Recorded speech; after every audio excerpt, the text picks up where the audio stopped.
यापुढे ना तुझ्या बापाबरोबर कधी खरेदीला जाणार नाही. प्रत्येक गोष्टीमध्ये या माणसाची किरकिर असते. एक गोष्ट या माणसाने बिना किरकिरची घेतली नाहीये. ए माकडा एसी लाव ना, किती गरम होत आहे. आधी तुझ्या बापाने काही कमी डोकं नाही तापवलंय काय का? हा शॅम्पू हवे होता ना तुला.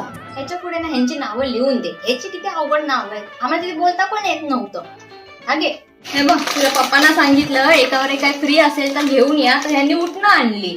काय बोलू या माणसाला. खरंच या माकडाला सांगू घातली पाहिजे या उठणाने. खसखस आणि वेलची किती महाग. बापरे. पोहे, चना, तूप, कोलगेट, रवा, सगळ्या गोष्टी घेतल्या. का मी तुम्हाला साबण सांगितले ना, नाही घेतले? मला दिसलेच नाही तिथे. एक गोष्ट फक्त मी त्यांना सांगितली, तिकडनं साबण घेऊन या, ते पण ठेवून आले. वा काय होतो, खालचा धुतलेला डब्बा द्या, हे सगळं ना त्याच्यात भरून ठेवते. उद्या भाजणी करते आणि मग दळायला देते. काय रे, मी तुला कंदील आणायला सांगितलेला ना काल, आणला तू? नाही आणलास ना. तू फक्त नको आणू. नाही तुला त्या कंदीलच्या जागी लटकवला ना, मग बघ मोबाईल मध्येच मर.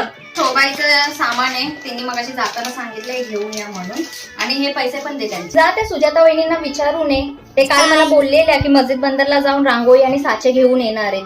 आणले असते तर सांग, नाही तर आज संध्याकाळी आपण परत खाली जाऊन घेऊन येऊ.